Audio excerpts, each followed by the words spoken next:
drive your bug through it. Okay, to the Gregolog. It's a donut of delight in the bakery of brutality.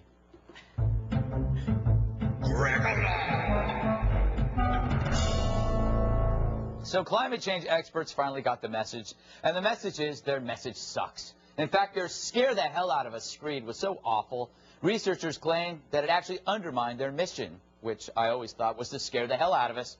Yep, according to Cal Berkeley Shrinks, dire predictions about global warming can backfire if presented too negatively. Of course, that raises one question. How do you offer dire predictions positively? Hey, we're all going to die, LOL. Which leads me to a theory. These Berkeley researchers suck. But the fact is, people like me question global warming evidence because we've seen this hysteria before with the coming ice age, the dangers of nuclear power, artificial sweeteners, and DDT. And this caused us to grow cold to such crap and overlook real threats like terrorism, the resurgence of malaria, and, of course, the rise of Ed Hardy T-shirts. Insidious. Worse, with global warming, we saw that anyone who dared to question the hysteria would be labeled a skeptic and treated like a leper and never get laid. But the ClimateGate scandal proved that inevitably these cocky experts would overstep the science, get humbled, and retreat into therapy. I mean, have you seen Gore lately? So now finally shrinks are saying these experts should rethink their messaging. Now note that these shrinks aren't telling experts to stop exaggerating consequences. Instead, they say present solutions to global warming, meaning just assume your lies were right all along and push those curly light bulbs. That ain't going to work either. The jig is up. And if you disagree with me, you're a racist, homophobic, globalphobe. Yes. I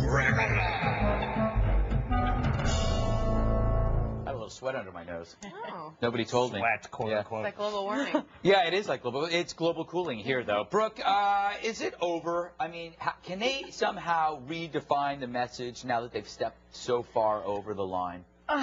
I mean, what is this study? I mean, being alarmist doesn't work. I mean, come on, Chicken Little, didn't we learn that lesson in Crying Wolf? Yeah, but they ignored that forever. But it's not going to change anything. You said it very correctly in your Gregolog. Anyone who has been a critic of this alarmist policy has been called ignorant. That's not going to change. People who are wedded to, the climate and us all dying within the period of 25 years, they're not going to change their message just because Berkeley came out with the study.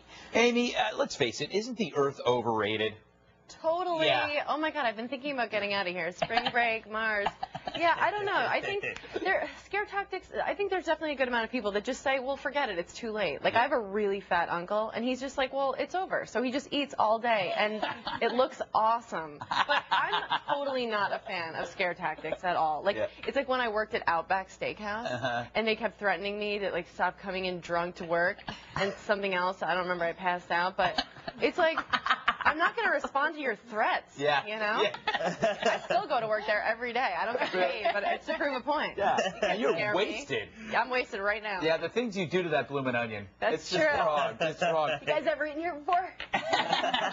Nice.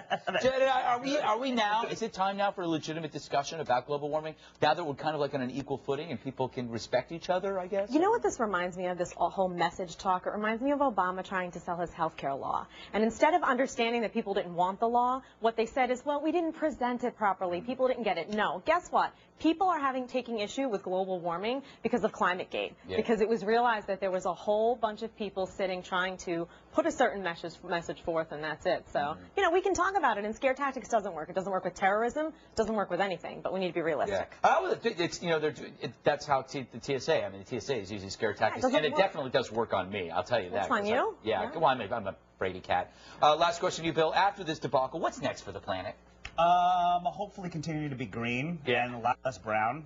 Everyone's against brown. Brown makes me frown. All right. But how could you, as a Republican, be against scare tactics? Your party was founded on it, Greg. It's not true. One thing the GOP has taught us is that you can't have mongering, but fear-mongering, that works. What are you talking about? You're just upset because they stole your mojo. The Democrats have been fear-mongering. Oh, here's why. You weren't even born when Reagan was running for president. We were going to have like a nuclear war. When they did the same thing with Goldwater, everybody uses scare tactics. It's just that the global warming guys got too cocky. All right.